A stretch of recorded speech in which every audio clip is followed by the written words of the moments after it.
doing, Mm. but I actually want the long-winded answer, not the. Mm. Mm. I'm doing pretty good, man. I recovered from a knee surgery last year. I played sports pretty much my whole life, so I never really had any major injuries, and I ended up tearing my ACL. So I came back to Cali to get surgery, and just while I was here, I was like in the mountains, driving around and stuff like that. And I just kind of had a eureka moment of it's time to go. It's time to leave New York. Every system has its own constraints or whatever. Like there's new systems. Like the working world was like a different system than I had seen in college. When I got to New York, the pace was just so much different than the classroom. So when I got into that system, it was a lot easier for me to leave school because I knew like this isn't even we haven't even scraped the tip of the iceberg or, or whatever. So I would just say like yeah, just diving into the scene in those years was a lot easier than I would assume like it was before because it was a lot scarier for like my parents to not necessarily have a plan.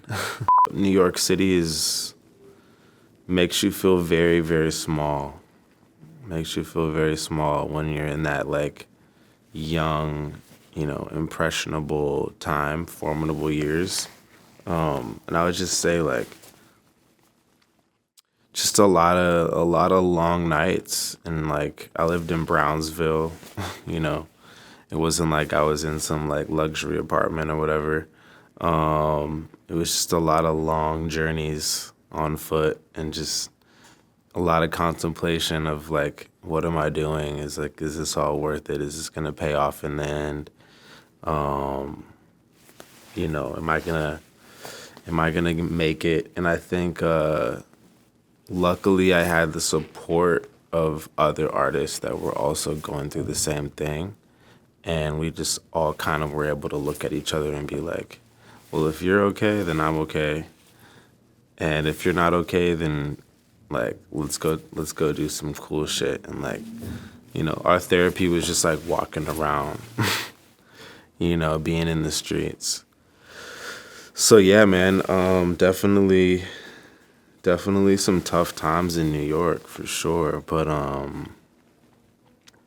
I am so thankful for every moment of it,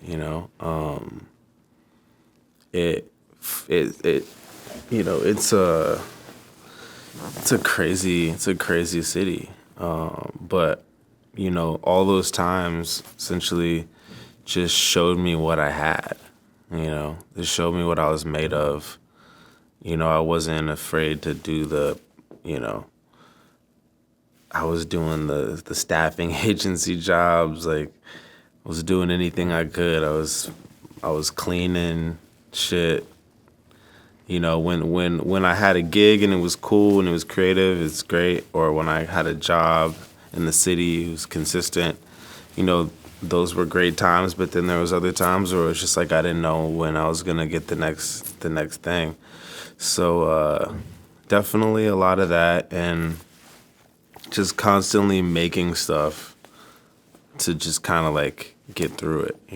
Making more art, meeting more people, connecting, like collaborating with the homies, seeing the projects the homies are working on. Like that's really what got me through, honestly. Just the community aspect and just having like thorough friendships. Being, self-sufficient as a creative was one of the things that I actually did learn in school. Ironically, in school, like I studied like new media, so I had teachers that were graphic designers, copywriters, directors, animators, stuff like that. So like I had a lot of different type of like education in that way. And a lot of the stuff was the same. It was just like, look, you're in control of your universe. Like, no one's gonna save you. No one's gonna help you. You have to be a rock star. I had this instructor that literally just would tell people, like, you're not a rock star. Like, you're not showing me that you're a rock star. You're not going to be able to do this after you get out of school. Like, you should just quit.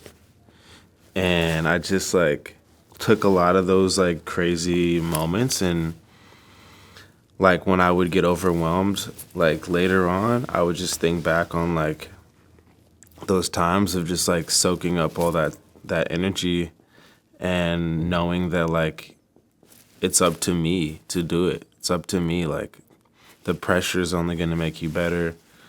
You know, the self-sufficiency is the only way to become a better artist. So I just kind of, like, realized that, you know, like, the fear of being wrong is what's going to hold you back as a creative. Just not really following through with certain things. As a kid, I dropped out of band. That was something, you know, I always blamed, like, my teachers and stuff like that. I didn't like my band teacher. I didn't like my jazz band teacher in high school. And, like, I was a musician, and I was a pretty good musician too. But I always blamed, like, other people for that shortcoming. And yeah, I don't know. Just as I got older, I met a lot more musicians, and you know, they would hear me talk about the music stuff, and they'd hear me talk about, like, why this didn't work out or why that didn't work out. And you know, they told me, like, hey, you know, you can always, like, just start now. And the music stuff, I harbored a little bit of bitterness, just knowing that I didn't utilize my talents in that way. When I knew people that were utilizing it to their fullest ability. So I'll probably just say, like, yeah, just with crafts and, like, with the music, and just that was a reality check of me knowing that I probably could have scaled it much greater than I did. And I mean, still could, but you know, that was probably my first reality check of just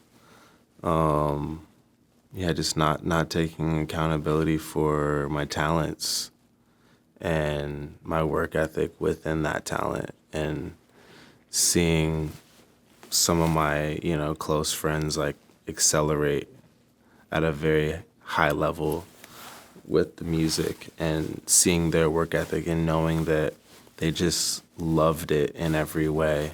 You know, being very, not strict, but just being very honest with yourself, I think is, you know, the best way to analyze just what you've been up to. I think accountability is what a lot of us are lacking. I mean, self included, we all, like, have those moments, but yeah, I think accountability is, like, just one of those tools where it's just like, you know, you got to look into the mirror and you got to actually ask yourself, like, what you've been up to, and, like, how have you been treating people, and, you know, where's your head at? Where's your heart at? Where's your energy? Where's your intentions? Like, accountability to me is a quintessential part of life. We went to South Africa on a whim, and, like, a bunch of crazy stuff just started happening when I got there. Like, started meeting, like, all these, like, amazing people, and they just embraced me, like, showed me the most love. And I don't even know why specifically, but it just pulled me back in, and I eventually moved there. I got a work visa, and I lived there for, like, 2019, 2020.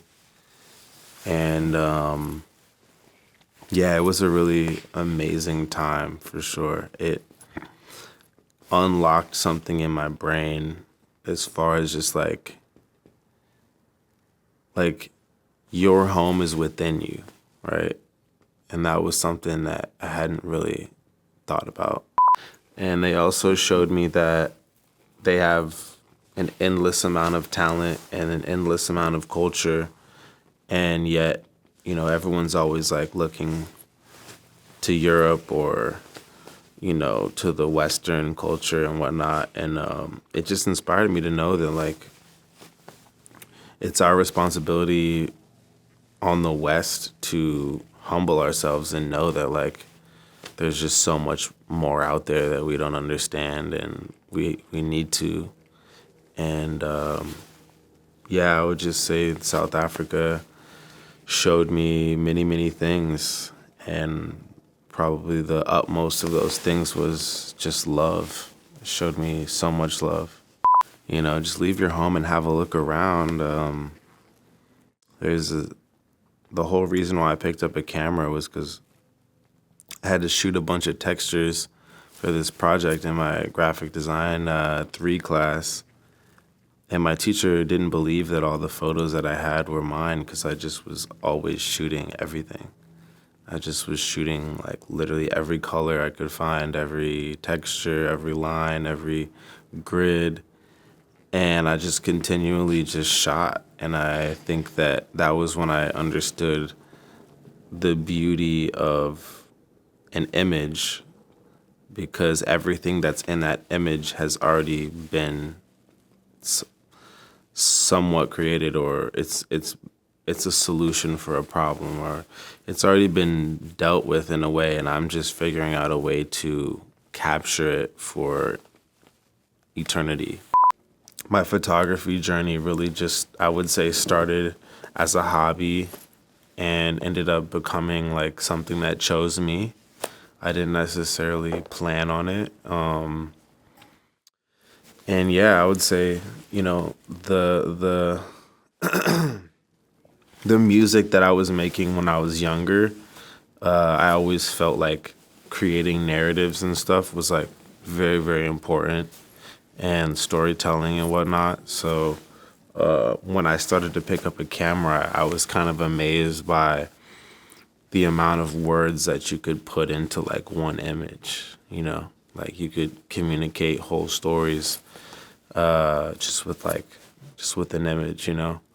So that's kind of what inspired me to keep at the craft, is just like trying to move people with art. I think that's one of the things that I love about myself, is that I'm just not scared. I'm just really not scared. I'm down to ride for the cause. I'm down to ride for the homies. I'm down to kind of disrupt or upset the flow of whatever we're told it needs to be. I'm always trying to push things in another direction, and I love that I'm adaptable in that way. I think it also comes from, like I said, my upbringing of just like having 2 different types of families on both sides, and like being able to kind of navigate that, and just understanding how to communicate to people. Just growing up, I was definitely a little bit of a bridge in that way of like connecting different types of people, whether it be like sports or, the hood kids, or like the band nerds, or like, I always had a way of just like kind of bridging stuff. So I feel like independence was kind of like my way of like showing people like it's okay to like do multiple things, or like it's okay to engage with like different types of people, and just like keep a diverse like mindset, I guess. I would say I was like super blessed to just have like parents that were just very different from each other, and like their experiences were very different. So I was able to kind of like see, their individual strengths and try to like recreate that. My dad was a very triumphant, proud person, and so he just always was like my hero. I didn't really need to look too far. Like, he set the bar extremely high, but he also provided me with the tools to like at least have a direction. But yeah, there was just like so much pressure. There was so much pressure to become great. And, you know, he never put too much pressure on me, but I put it on myself. And the community I was around had a lot of expectations, knowing like who my dad was. I met this kid who like wrote an article. He lives in LA. He's like a amazing producer. He works with like everybody. He like wrote some article about my dad in high school, about how my dad impacted his life. And like when he found out that that was my dad, like he instantly started rocking with me as like a 31-year-old man. You know what I'm saying? And I was like, that's insane that this kid remembers my dad when he was in high school. And he's just like, Curtis is your dad, bro. And I was just like, yeah. And it wasn't even for anything like crazy superficial or whatever. It was just like my dad was really present with him and helped him in high school. And like, I never knew this kid, you know? And I meet him through like some mutual friends out here in LA. And it's just like blew my mind. Like, wow, this guy really lived a life. Like, you know, into his retirement, he was still like impacting people. So yeah, it's just like sets that measure of like, you know, when you leave, like, are you gonna be fulfilled? Like, are you happy with like your mark that you left? And yeah, I'm just definitely always trying to be like him, for sure. You know, if we're not maintaining some sort of sense of just like care for how we're impacting the world, it's just very dangerous. So I think the impact thing just is more so of like a relevant, necessary thing. Like we need to like impact people, because a lot of times people are just living in fear or whatever, or they're just uninspired, or they just never had the opportunity to like know anything different, you know? They're just in a cycle, or they just never had the privilege to like experience anything, right? It depends on which era of me you ask. I would say now making it is entirely different to me. I think the concept of making it does require actually making progress and like holding yourself accountable and like setting goals and reaching goals and being like extremely organized about your process and just like, yeah, everything, and ownership, and you know, and yeah, just building, continuing to scale projects and reach the next thing. I think that like, you know, the concept of like immortalization, I think that's, to me, like making it is just like when you're gone, and or when you're getting ready to leave the realm, or whatever you want to call this. It's like, did you impact? Like, did you leave your mark? And like, that's kind of how I look at it now. Is just, was I making use of my energy and my time? You know, I feel that intention is a way of life, and it's a way to connect with your innermost self and just provide yourself with new processes, new goals. I think intention is like just a very tangible part of the human experience. So yeah, I'm trying to live with more of it. I think it's challenging to maintain it at times, because there's obviously like those dull moments where you feel uninspired or whatever. But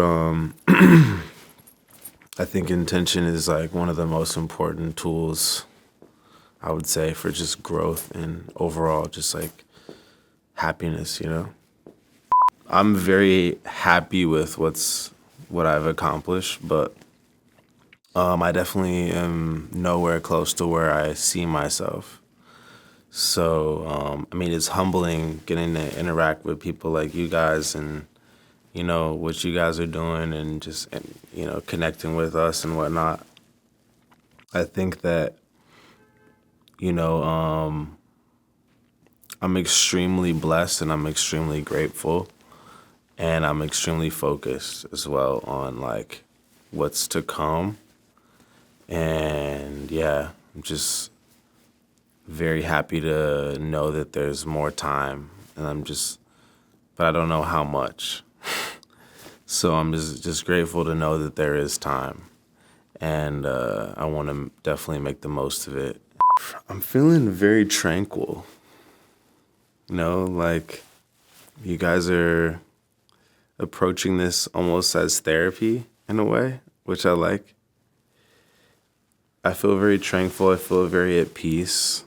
I feel lighter. I feel very light. I feel, you know, in tune with like some thoughts that maybe I hadn't surfaced in a bit. So I'm very grateful for that from you guys, and I feel blessed, man. Seriously.